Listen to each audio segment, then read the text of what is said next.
Okay, so last video I did a £100 conversion, went away on 2 trips, had some fun. Now it's time to actually start the proper conversion. At this point, you might be thinking about skipping to the section that's relevant to you, so let me help you out. Removing my crappy build, taking out the door lights, ripping off the side panels, treating the rust, covering up the holes, and me chatting balls about all the stuff I've learned.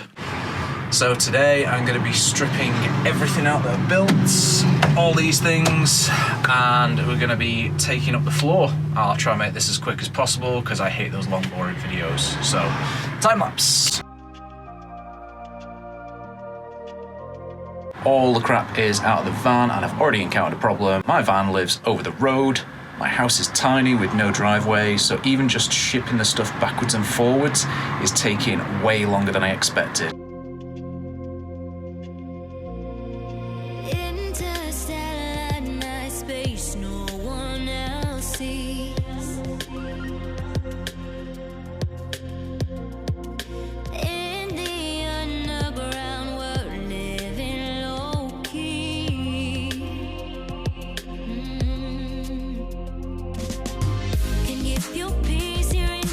Okay, so it's going to take about an hour or so emptying the van, so hopefully with a little bit of camera trickery, it should just be empty-ish. I've removed the wood at least. I was very lucky in the fact that the last guy took most of the seats out and he's put this nice, like, vinyl stuff down. So I'm going to pull this out, hopefully reuse it.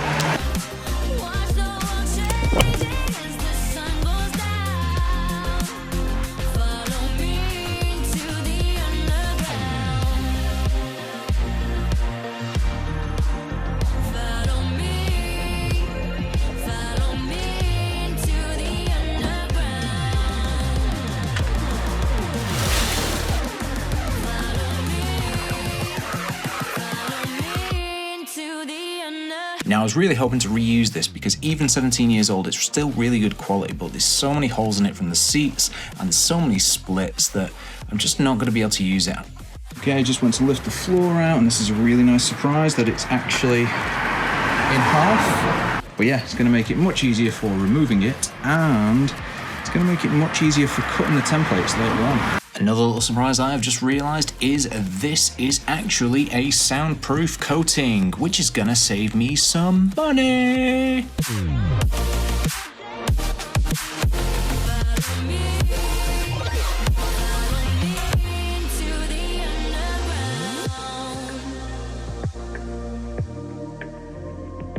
Okay, so next is going to be the side panels so I can access the wheel arches. But before I do that, I just remembered one little tip I saw on someone's channel. That is to remove the door lights so I'm not constantly draining the battery, so I think I'm going to do that first.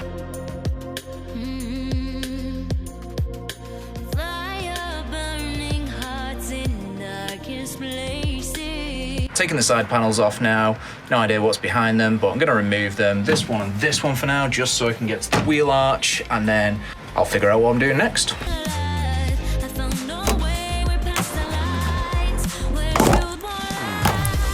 It's a lovely little surprise. It was a minibus. People have been stuffing their crisp packets. Probably got some collector's items down there, you know? Now, one thing that isn't a great surprise is this.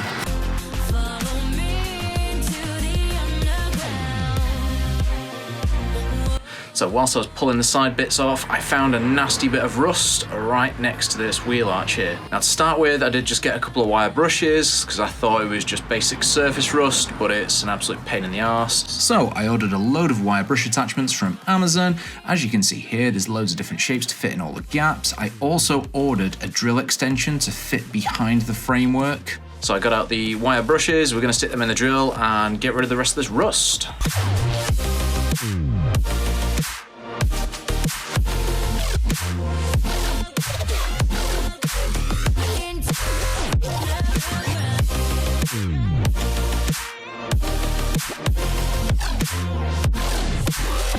Not sure how far away from the face this is. So I've wire brushed the hell out of it, I've pulled it back as far as I can, removed the rust. Now I'm going to be using, am I right, crust?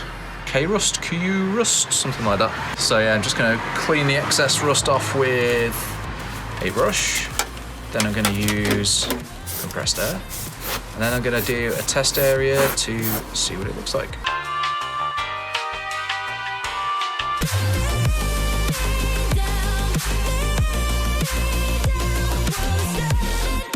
At this point, I became more bothered about sorting the rust out than actually paying attention to what I was filming.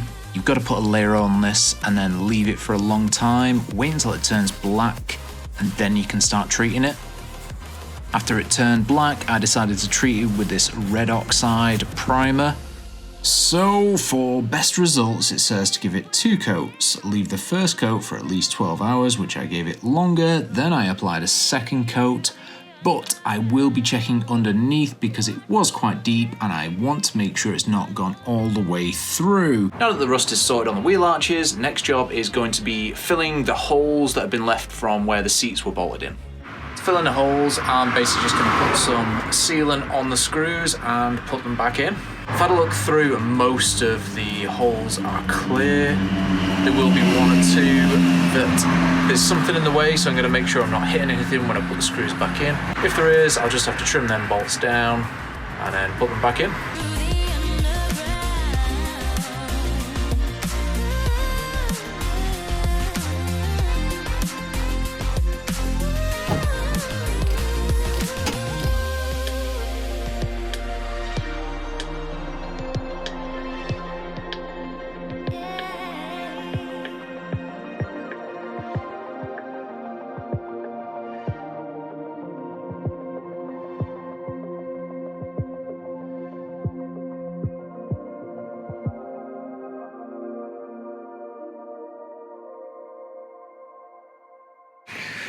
Hey, and that's stage 1 of my campervan conversion done. To finish off, here's a quick summary of things I learned, things that might be helpful, things that weren't covered in the video maybe. Mine's a transit minibus. Removing the seats is one of the worst jobs. It's such a pain, it's awkward to get to, the bolts are really stiff. One thing I did learn is to get a socket adapter for my drill so that once the bolts come a little bit free, you can just stick that on there and get the bolts out a lot quicker. Probably the biggest tip, prepare for it to take 10 times longer than you expect. It looks really easy on YouTube, but it does take a lot longer in real life. There's also things you might come across that you weren't expecting, even if it's just going to do a job and realizing that there's a tool you don't have that you've got to go to the shop or order. Hopefully you'll be one of the people who just sails through it and everything comes together first time. That might be a rare thing. As you probably noticed in the video, there's a lot of costume changes, and that's because this process took me about 2.5 weeks. When at first I thought it was going to take 2 days. One big thing that delayed me though was not having the space to work on stuff. If you've got a lot of space, it's going to be easier. Me, I'm working on mine by the side of the road, and my workshop is in the basement of my tiny house. So yeah, everything took a lot longer, but it was still doable, it was still manageable. I'm going to carry on documenting my progress, each stage that I'm learning, even if I'm making mistakes, and try to break it down as much as possible. So if you're looking for a specific thing, then hopefully I will have just done one section on it.